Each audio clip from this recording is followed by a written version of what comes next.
அஸ்ஸலாமு அலைக்கும் வரஹ்மத்துல்லாஹி வபரகாத்துஹு. அன்பான அனைத்து உறவுகளுக்கும் இனிய இரவு வணக்கம். இலங்கையில் இதுவரைக்கும் இறந்தவர்களுடைய எண்ணிக்கை 6ஆக அதிகரித்திருக்கிறது. கிட்டத்தட்ட 3000 பேர் இதுவரையிலும் எஃபெக்ட் ஆகியிருக்கிறாங்க அப்படின்னு தெரிவிச்சிருக்கிறாங்க. அதே மாதிரி இன்றைய தினம் மற்றும் நாளைய தினம் மழை பெய்யும் வாய்ப்பு இன்னும் அதிகமாக இருக்கிறதாக தெரிவிச்சிருக்கிறாங்க. அதே போல் இன்னொரு துயரமான செய்தியும் பதிவாகி இருக்குது. கிட்டத்தட்ட ஒரே ஃபேமிலி சேர்ந்த அதே மாதிரி இன்னும் ஒரு சில கூடாரங்களில் தங்கி இருந்த கிட்டத்தட்ட பார்த்திங்கன்னா 112 பேர், அதாவது அந்த அகதிகள் முகாம் மாதிரி அந்த முகாம்களில் தங்கியிருந்து கிட்டத்தட்ட 112 பேர் காசாவில் உயிரிழந்திருக்கிறாங்க. இந்த சம்பவம் வந்து மிகவும் ஒரு வேதனையை கொடுக்கக்கூடிய சம்பவமாக இருக்குது.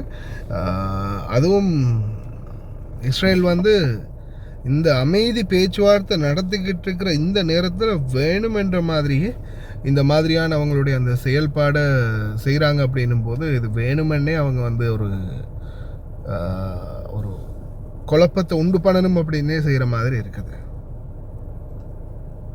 கிட்டத்தட்ட 112 பேர் ஒரே குடும்பத்தை, ஒரே அந்த பரம்பரையை சேர்ந்தவங்க அப்படின்ற மாதிரியும் தகவல் வெளியாகி இருக்குது.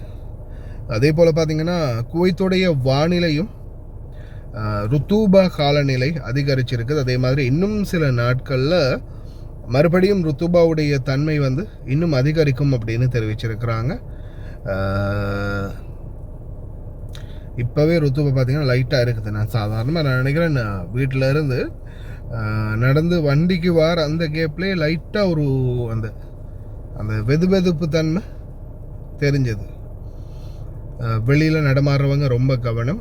அதே மாதிரி பார்த்திங்கன்னா அந்த வெப்பம் இந்த நாட்களில் ஹீட்டோட எக்ஸ்ட்ரீம் ஹீட் வந்து இருக்குது அப்படின்னு காலநிலை ஆய்வாளர் தெரிவிச்சிருக்கிறாங்க.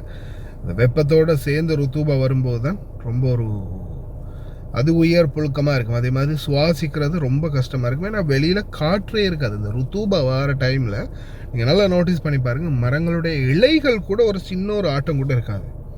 அந்த மாதிரி இருக்கும். எதிர்வரும் நாட்கள் இன்னும் அதிகரிக்கும். ஏன்னா அந்த பேரிச்சம்பழங்கள் பழுக்கிறதுக்காக இந்த காலநிலை ருத்தூபான்றது வாரது இன்னும் அதிகரிக்கும். அதனால் ரொம்ப கவனமாக இருங்க.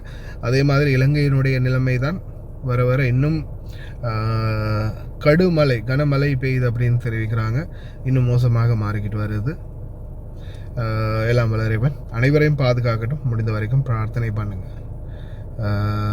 ரொம்ப கவனமாக இருங்க. பார்க்கலாம் என்னதான் நடக்குதுன்னு. உலக ஒரு பக்கம் யுத்தத்தால் மனுஷன் அழிக்கிறான், இன்னொரு பக்கம் இறைவனும் ஏதாவது ஒரு இயற்கை அழிவை கொடுத்து மனுஷன் அழிச்சிட்டு இருக்கிறான். உலகம் எப்போ அழிய போகுதுன்னு தெரியல. அதை நோக்கி போகிற மாதிரியே தான் இருக்குது காலநிலை. பிரார்த்தனை பண்ணுங்க மக்களே, கவனமாக இருங்க.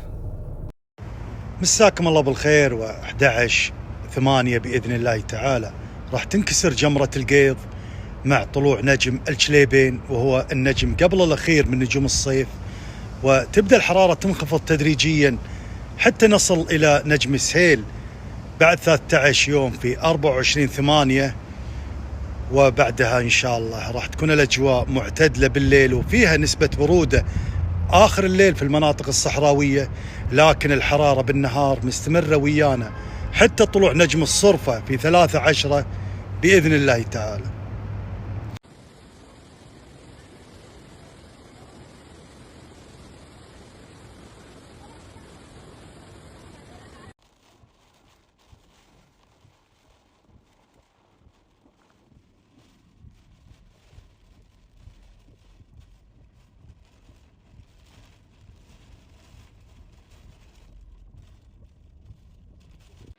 Assalamualaikum warahmatullahi wabarakatuh. Izin Pak Lurah melaporkan banjir di RT 01 RW 07 Pasar Lalang.